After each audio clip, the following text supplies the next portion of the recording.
좀 현실적인 질문을 하나 드리고자 하면 사실 믿는 자나 믿지 않는 자나 다 이 세상 살면서 바르게 살아야 된다라는 명제는 다 누구나 가지고 있거든요. 이 현재 한국 같은 경우에는 뭐 이 정광훈 목사 또 두레마을의 김진원 목사나 이런 사람들은 현실 정치에 참여하면서 교인들로 하여금 바른 생활을 자기들의 정치적 이념으로 설교를 하고 이끌고 하는데, 지금 사실 한국은 뭐 극한 이념 대립 속에 있는 이런 상황에서 일부 교인들은 거기에 휩쓸려서 정치적으로 지금 이용당하기도 하고 하는데, 이런 상황에서 어떻게 살아야 될까요, 교인들이? 어떻게 살아야 바르게 사는 걸까? 정광훈 목사 중심으로 돌아가게 돼 있어. 나 하나님 보좌를 딱 잡고 살아요. 딱 잡고, 하나님 꼼짝마, 하나님 까불면 나한테 죽어. 내가 이렇게 하나님하고 친하단 말이야. 친해. 송영선 박사도 우리 교회 나오는데, 송영선 박사님도요, 내가 설교하는 거 듣고요 이래요. 저거는 사람이 아니래요. 날 보고요. 여신도가 나를 위해 속옷을 내리면 내 신자고 그렇지 않으면 내 교인이 아니라고 말했습니다. 또 지난 대선 때는 이명박 장로를 찍지 않으면 생명책에서 지워지도록 만들겠다고 발언하는 등 큰 무리를 빚어왔습니다. 광훈 목사가 소교단 소속이고 마을에 거친 바가 있고 깔끔하지 못한 언어 구사를 했지만은, 그럼에도 그 사람은 애국자거든요. 열정이 있고, 그걸 마음에 안 드는 거 있더라도 거기에 모여든 몇십만 모인 사람들은 참 진실된 크리스찬들이에요. 나라 걱정하는 크리스찬들이에요. 한기총 대표 회장이신 전광훈 목사님께서 문재인 대통령은 2019년 말까지 하야하라고 하는 시국 선언문을 발표했습니다. 며칠 뒤에 저는 전광훈 목사님의 대통령 하야 주장, 이것이 시대의 흐름에 맞는 것이다 라고 영상을 발표했는데, 저 사람은 그 또 뜯으면 반스 목사 그러는데, 그래도 반스를 못했다는 거요. 말의 표현이 거칠어서 그렇게 한 거지, 저 목사님이 무슨 그 여자를 건들기를 했냐 그 말이오. 하나님의 뜻이라고 하는 그 하나님의 뜻을 순종하는 것을 성경은 의라고 그러고, 우리가 하면 바르게 사는 것이다. 하나님의 뜻을 저버리는 것을 그건 악이라고 보고 죄라고 말하고, 그건 바르게 살지 못하는 것이다 라고 보는 것이죠. 교회는, 특히 장로교회는 정교 분리입니다. 정교 분리라는 건 정치와 종교는 분리되어야 된다. 교회가 정치에 관여해서는 안 된다라고 말하고, 그게 어떤 의미냐 하면, 그러면 교회는 정치에 대해서는 말하면 안 되느냐, 비판하면 안 되느냐, 이제 이런 문제가 나오잖아요.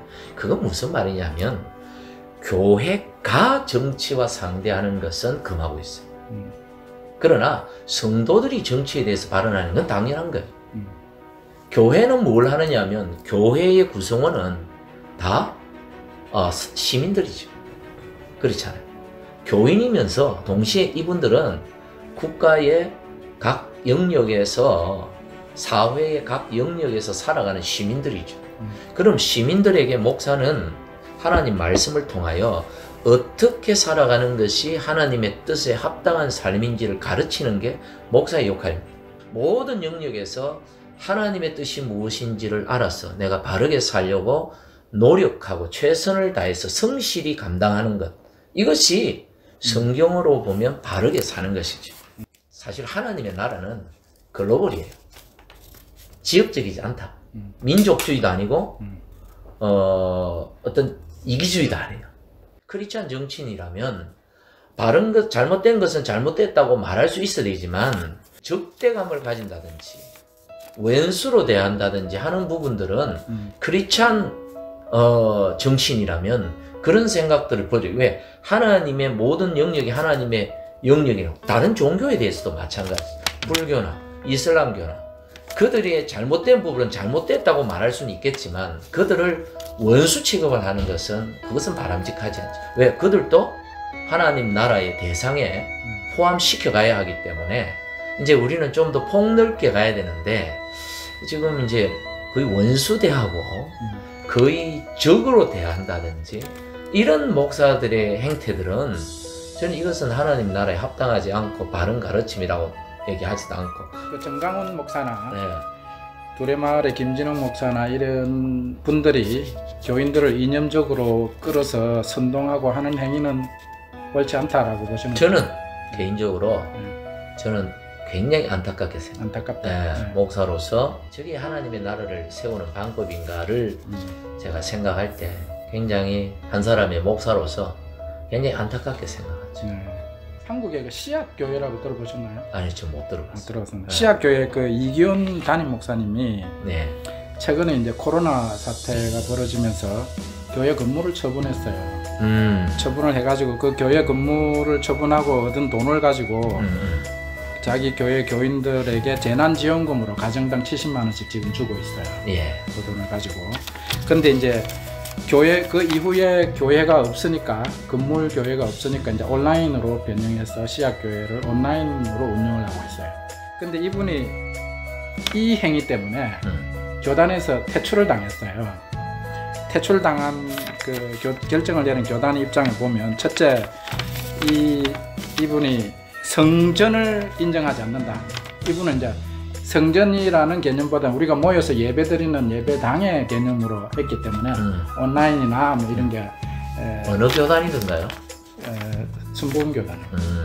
네, 이해가 됩니다. 예. 둘째 이제 교인들에게 교회 건물을 처분해서 재난지원금을 지급한 것은 너무 급진적이다. 성경에 맞지 않는 논리다. 이런 취지로 교단에서 퇴출을 당했습니다. 어떻게 생각하세요, 그분? 첫째는 교단 또 나름대로 교단마다 그 교단의 어떤 규칙이 있고 법이 있기 때문에 그 교단의 결정을 뭐 다른 교단이 저는 고신교단이니까 다른 교단인 저의 어떤 입장에서 그 결정이 뭐 잘못됐다 옳다라고 무슨 판단하는 것은 그건 좀 제가 월권이고 거기에 대해서는 뭐 얘기하긴 그렇지만 이제 그분의 어떤 민감한 부분이죠. 그분의 어떤 행동은 좀 급진적인 건 맞죠. 예, 전체적으로 볼 때는 급진적이죠. 왜 그러냐 하면 한 교회의 목사는 공인이에요. 교회도 공적 기관이죠. 그래서 어떤 공인이나 공적 어떤 공동체가 어떤 결정들을 내릴 때는 그 결정들이 미치는 다른 영향력들을 좀 고려한 결정들을 하는 것이 사회적 파장. 그렇죠. 어떤 목사님은 뭐 자기는 뭐 사례 안 받고 사역하겠다 하신 목사님이 계셔요. 근데 그 목사님 굉장히 부자예요. 책도 많이 쓰고. 근데 그게 그런 결정을 내려버리면 다른 가난한 목사님들은 사례 안 받고 사역할 수가 없고 그분들 자기는 사례를 안 받아도 매달 인지세가 억대가 넘는 인지세가 매년 들어오는데 그걸 자기 혼자 선을 한다든지 이것은 다른 목사님들의 목표를 오히려 방해하는 그런 사안이 될 수 있죠. 그래서 방금 아까 그 목사님 같은 경우에도 딱 그 자체만 보면 그럴 수 있다고 저는 생각해요. 왜냐하면 교회는 저는 성전이 아니다. 교회가 성전인 이유는 성전인 우리가 모였기 때문에 성전이지 건물 자체가 거룩한 것은 아니다. 건물은 건물일 뿐이다. 단지 이 건물이 무엇을 담고 있느냐에 따라서 만약에 여기서 학생들을 데리고 있으면 이건 학교다. 그러나 성전인 성도들이 여기에 모여 있으니까 여기는 성전이다. 이런 개념에서 저는 이해를 하는데 어느 교단이라고 말하긴 그렇지만 또 일부 교단에서는 건물 자체를 성전으로 또 바라보는 교단이 있기 때문에 그런 입장에서 본다면 성전을 함부로 처분한 것은 또 그 교단 입장에서는 뭐 비판을 받을 수 있지 않겠나 싶지만 저의 뭐 개인적인 생각은 그분이 그런 행동을 통해서 뭐 사회적으로 믿지 않는 사람들에게는 굉장히 교회가 참 선한 일들을 했구나 하는 또 좋은 면에서 또 인정도 받을 수 있는 부분이죠. 그 교회는 그럴만 하기 때문에 할 수 있고 또 이 교회는 그렇지 않기 때문에 사실 우리 교회 입장에서 봐도 우리도 만약에 그렇게 하자 했을 때 실보다는 이렇게 득보다는 실이 많은 거예요. 그 교인들이 보통 전도할 때 보면 우리 교회 목사님 참 훌륭합니다. 뭐 기도 한번 받아보세요. 설교 한번 들어오세요. 이렇게 전도한단 말이죠. 이게 올바른 전도라고 생각하세요? 딱 그 질문만 놓고 보면 좀 그렇죠. 근데 사람이 이제 전도라는 그 개념 자체가 복음을 전하는 거거든. 핵심은 예수님을 전하는 거예요. 예수님을 전하는 거고, 그리고 예수님을 전함으로 인해서 신앙생활을 도와주는 것이 교회거든요. 혼자서는 신앙생활이 불가능해요. 예수님도 마태복음 16장에서 내 교회를 세우리니 음부의 권세가 해하지 못할 것이요 천국 열쇠를 주겠다. 교회 주신 두 가지 권세가 사단의 세력을 막아주는 역할, 그리고 구원의 통로로서의 역할을 교회에 주겠다. 그래서 성도들이 이 복음을 제대로 전하는데 자신감이 없고, 또 성도들이 생각할 때 우리 목사님을 만나면 목사님이 복음을 잘 가르쳐주고 또 교회에서 설교를 듣고 하면 이분이 믿음을 가질 수 있겠다 싶어서 일단 한 단계 건너뛰고 일단 교회로 와보세요. 또 우리 목사님 참 좋은 분이니까 목사님 설교 들어보면 또 아주 좋습니다 라고 전하는 게 전도라는 그 핵심을 단어를 놓고 보면 좀 문제가 있지만, 그러나 전체적인 어떤 그런 면에서 보면 그게 꼭 나쁘다라고 얘기할 수는, 안 하는 것보다는 뭐 낫겠지요. 지금 우리 푸스 한인들 숫자 뭐 공식적으로 통계된 것은 없지만 비공식적으로 추측하건대 거의 뭐 한 예전에 코로나 이전에 한 8,000명 정도, 코로나 이후 뭐 지금 한 5,000 정도 보고 있는데, 여기 이런 퍼스 한인 숫자 고려하면 목사님 생각하시기에 퍼스의 적정한 한인 교회 수는 어느 정도 돼야 된다고 생각하세요? 참 어려운 질문. 왜 어려운 질문이냐면 수만 명이 모이는 한 개 교회보다 1,000명이 모이는 40개의 교회가, 50개의 교회가 훨씬 더 복음적으로 더 건강하게 사회 기여나 복음의 영역에 더 많은 역할을 할 수 있다. 그러면 사실 우리가 한국의 교회가 몇 개만 있으면 되는데 한 지역에 라고 말하지만 그 교회를 쪼개면 수십 개가 될 수 있겠죠. 그러면 교회가 많아진다고 나쁘다 볼 수 없고, 교회가 크다고 나쁘다, 이게 애매해요. 그런 부분이. 그래서 사실 퍼스의 한인 규모가 뭐 5,000명이라고 치면 말씀하셨던 것처럼 지금 한인 교회가 한 20개 정도 있다고 보는데, 이걸 많다 적다라는 그 기준이 애매하고, 또 뭐 우리 교회에 또 많은 분들이 나오시지만 사실은 이 신앙생활이 뭐 어느 교회가 좋다, 어느 교회가 나쁘다 이런 개념보다는 이 개인의 이 특성이 있어요. 좀 어떤 분은 좀 목사님이 차분한 목사님 설교를 들으면 은혜가 되고, 어떤 목사님은 좀 괄괄괄괄 하면 은혜가 되고, 또 어떤 분은 좀 숫자가 많은 교회 가면 은혜가 되고, 어떤 분은 숫자가 좀 작은 교회 가면 가족 같은 분위기를 느껴서 은혜가 되고, 그렇기 때문에 뭐 숫자가 많다고 해서 좋고 적다고 해서 문제가 있고 이런 게 아니라 각자가 그 나름대로 역할을 하는 교회이기 때문에 단순히 숫자가 뭐 너무 교민 규모에 비해서 숫자가 많은 게 아니냐, 교민 규모에 비해서 숫자가 적은 게 아니냐로 얘기하는 것은 이건 너무 인간적인 생각이죠. 그래서 그러면 이렇게 봐도 되겠습니까? 교회의 적정 숫자는 인위적으로 예측하거나 뭐 레코멘드 할 정도의 일이 아니라 시장의 상황에 맞게, 수요에 맞게. 참 그 표현이 애매하죠. 이게 세상적인 것도 아닌데, 근데 우리가 궁극적으로 하나님의 그 인도하심, 하나님의 역사하심을 우리가 믿는데, 말은 믿는다 하면서 실질적으로 우리가 판단하거든. 이건 많다, 이건 적다, 이건 맞다, 저건 틀리다.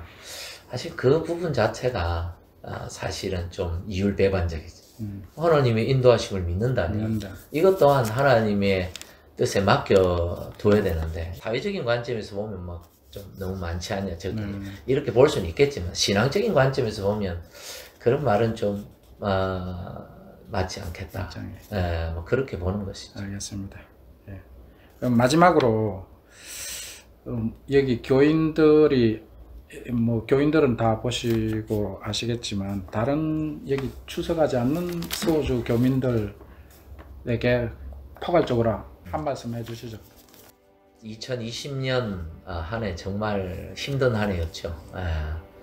정말 팬데믹이 올 줄도 몰랐고 그렇죠. 이게 금방 끝날 줄 알았는데 저는 한 3개월쯤 지나면 끝날 줄 알았는데 이렇게 오래 갈 줄도 몰랐고 참 우리의 삶이 한 치 앞도 내다볼 수 없는